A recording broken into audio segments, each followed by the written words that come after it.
사랑과 마음 상담센터에서 보내드리는 새벽 프로그램 이른 아침 햇살 받기 시간입니다. 하나님의 말씀을 들으며 마음을 치료하시는 하나님의 사랑을 경험하는 시간이 되시길 바랍니다.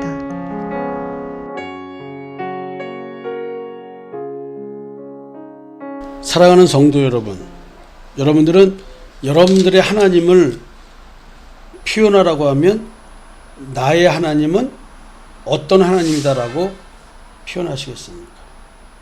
사도 바울은 자신이 만난 하나님, 자기에게 역사하신 그 하나님, 자기의 현실 삶에서 직접적으로 자기의 인생의 주권을 가지고 역사하고 계신 하나님에 대해서 이렇게 고백을 하겠습니다. 나의 하나님은 자비의 아버지다. 그 아버지는 나의 모든 현실적 삶에 위로를 주시는 분이다. 이렇게 고백을 했습니다. 찬송하리로다. 그는 우리 주 예수 그리스도의 하나님이시요 자비의 아버지시요 모든 위로의 하나님이시며 우리의 모든 환난 중에 우리를 위로하사 우리로 하여금 하나님께 받는 위로로서 모든 환난 중에 있는 자들을 능히 위로하게 하시니로다.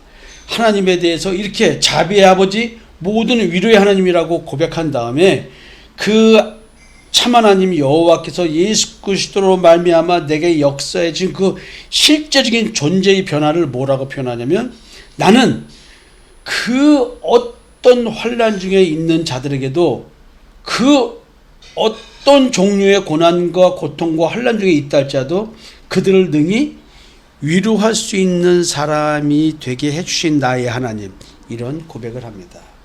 엄청난 고백이죠. 저도 바울처럼 이런 고백을 하면서 모든 환난 중에 있는 자들에게 능히 위로할 수 있는 자가 되었으면 좋겠습니다. 이런 바울이 자기의 삶의 현실적 고통, 복음 전함으로 인한 그 고통, 이거는 심리적인 것뿐만 아니라 실질적인 삶의 문제였습니다. 그 고통 가운데서도 그 고통이 자기에게 유익이 되는, 그래서 평안이 생기는 이런 현상, 어떻게 이럴 수가 있을까요? 출애굽의 하나님, 부활의 하나님만 의지하는 신앙을 갖게 되면 마음 중심에서부터 솟아나오는 주님의 위로가 있어서 그럴 거라고 생각이 됩니다. 여러분, 큰 고통, 그리고 죄의 자복, 평안, 이런 단어가 이렇게 쭉 병렬적으로 나열되면서 이 고통이 평안인 이유에 대해서 이야기를 하고 있습니다. 믿는 자는 분명 십계명의 제1계명을 준수하는 자들입니다. 1계명의 준수는 예수 그리스도를 만나지 않으면 그 어느 누구도 준수할 수 없는 계명입니다. 예레미야 선지자는 조상 대대로 하나님이 아닌 바알을 가르쳐온 이스라엘을 책망하고 계셨습니다. 그러나 선지자들의 이런 이야기를 받아들이지 않는 이스라엘 백성들, 그래서 하나님께서는 인내의 한계에 이르렀습니다. 하나님께서 재앙을 계획하여 바벨론의 포로로 잡혀가 계셔서 더 이상 그런 신앙을 하지 못하도록 막으셨습니다. 하나님은 결코 믿는 자에게 재앙을 내리시기를 원하지는 않으십니다. 그러나 잘못된 신앙을 할 경우 그 신앙이 잘못됐다는 것을 알려주기 위해서 공의의 하나님이기 때문에 그런 징계를 할 수밖에 없으신 것입니다. 우리는 여기서 이런 얘기를 한번 해보고 싶습니다. 여러분들에게 누차 말씀드렸던 얘기인데요. 아내가 남편을 떠나는 이유가 근본적으로 무엇이 있을까요? 딱 하나를 얘기하라고 한다면 남편의 능력일 것입니다. 남편이 능력이 없다고 여겨지면 다른 남편을 찾겠죠. 남편이 현실의 삶을 책임져 줄 수 없을 때 정말로 능력 있는 남편을 찾고 싶지 않을까요?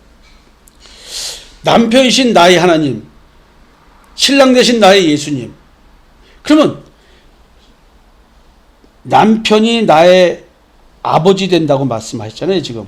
하나님은 나의 남편 되신다고 하고 예수님 나의 신랑이래. 예수님은 나의 형되고 하나님은 아버지 되신다 그랬어요. 그러면 이 땅에서 나의 삶을 책임져 주시는 분이 남편이고 신랑 아닌가요? 그리고 아버지가 계시지 않다면 큰 오빠, 큰 형이 나를 좀 책임져 주는 거 아닌가요?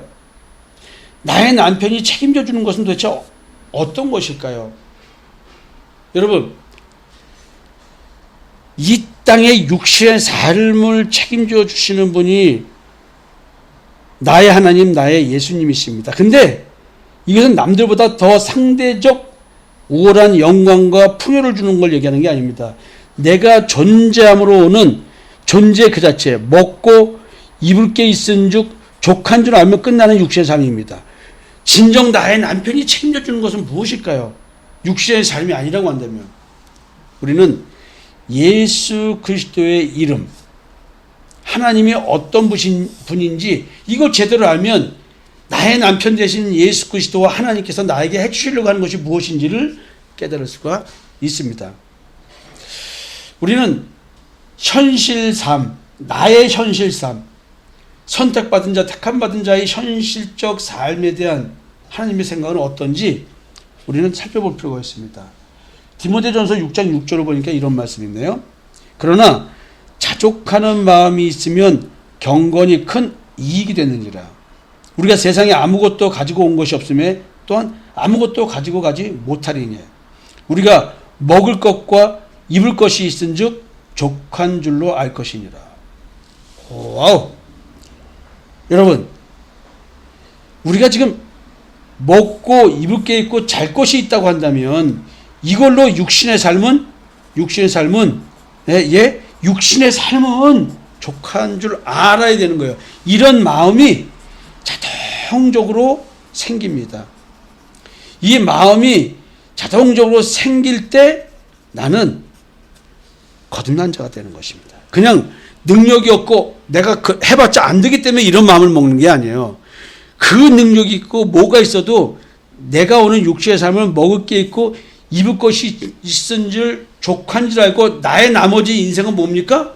주를 위해 사는 거예요.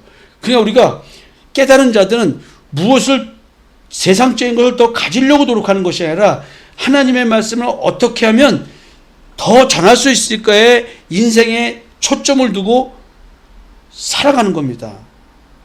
여러분, 오늘 공부하는 것도 이것을 위해서 공부하는 겁니다. 오늘 건강한 것도 이것을 위해 하는 겁니다.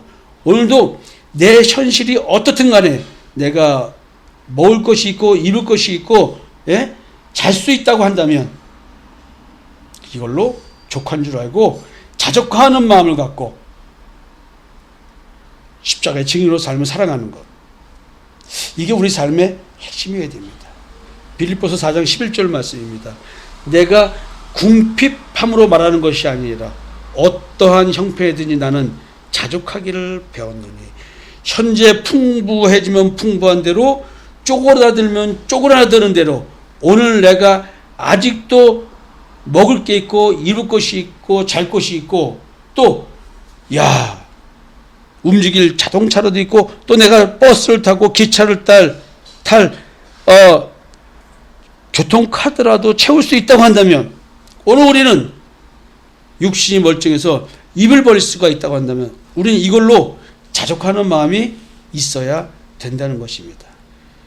앞에서 말씀드린 것처럼 내 남편이 능력이 없다고 여겨질 때 다른 남편을 찾으려고 하는 마음이 생길 겁니다. 내가 현실적으로 결핍됐다, 부족하다고 느낄 때 우리는 거짓 신의 미혹을 따를 수밖에 없습니다.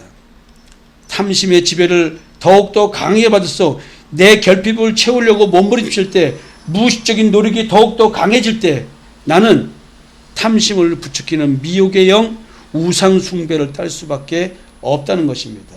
내가 배역할 수밖에 없는 이유는 뭐냐면 자기의 정욕고 탐심과 정욕이 강하기 때문에 그렇습니다.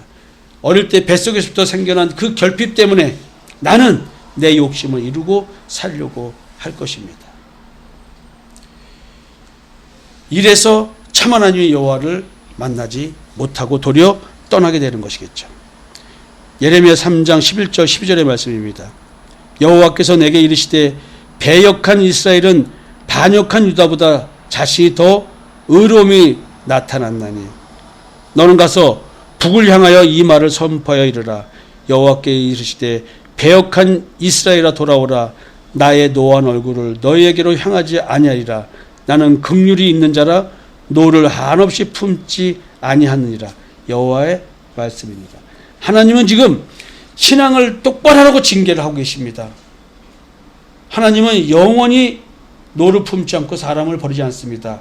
하나님이 택한 자를 버리지 않습니다. 거짓 신을 섬기는 방식으로 참 하나님 여호와를 섬기는 자들, 하나님은 이거를 너무나 안타까워하고 계십니다. 조상대대로 하나님이 아닌 바알을 가리킨 택한 백성들, 택한 받은 백성들, 여러분 어찌 이럴 수가 있습니까? 그럼 여러분도 지금 교회 다니고 있습니다. 어쩌면 여러분들도 교회 다니면서 이 땅의 육신의 삶과 연관하여 하나님을 믿을 수가 있습니다. 하나님은 이런 잘못된 신앙을 깨우쳐주기 위해서 이 세상 욕심을 버리지 않으면 안 되게끔 이것이 의미가 없다는 사실을 깨닫게 합니다. 그래서 맞춤형 제한 계획을 나에게 실현시키는 것입니다. 왜? 하나님 제대로 믿으라고. 하나님께서 진노를 바랄 수밖에 없는 이 안타까움을 갖고 있습니다. 여러분, 오늘도 우리가 선택받은 자라고 한다면, 내가 예수 그리스도의 십자가의 대속의 은총을 받지 않으려고 한다면, 하나님의 불가항력적인 은혜를 받지 않겠다고 할수록 내 삶은 깨질 수밖에 없는 것입니다. 내가 만나는 모든 사람과의 관계도 깨질 수밖에 없습니다. 나는 스스로가 도태될 수밖에 없는 상황으로 몰려갈 수밖에 없습니다. 하나님은 지금 예수님을 올바로 만나기를 원합니다. 내가 어떤 존재인지를 깨닫기를 원합니다. 내가 죄의 지배를 받고 있는 존재임을 깨닫기를 원하십니다. 내가 사망 권세에 매어서 살고 있다는 것을 깨닫기를 원하십니다. 오늘도 내가 율법에 매어서 살고 있는 그런 존재임에도 불구하고, 저주받은 존재임에도 불구하고 내가 하나님을 잘 섬기고 있다고 지금 착각하고 있다는 것을 정말 깨닫기를 원하고 계십니다. 하나님은 오늘 말씀하십니다. 내가 너희들에게 재앙을 주고 고통을 줬지만 나는 긍휼이 있는 하나님이다라는 얘기를 하십니다. 내가 택한 자에 대한 노를 한없이 품지 않는다. 너가 깨달을 때까지다. 제발 깨달아라. 내 자식들아, 제발 깨달아라. 여러분, 하나님의 안타까워하시는 이 긍휼하신 마음 오늘 느끼시는 하루 되었으면 좋겠습니다. 또 내일 뵙겠습니다. 지금까지 사랑과 마음 상담센터에서 보내드리는 새벽 프로그램 이른 아침 햇살받기 시간이었습니다. 오늘도 참 하나님과의 만남 속에서 마음의 쉼을 경험하시는 여러분이 되시기를 소망합니다.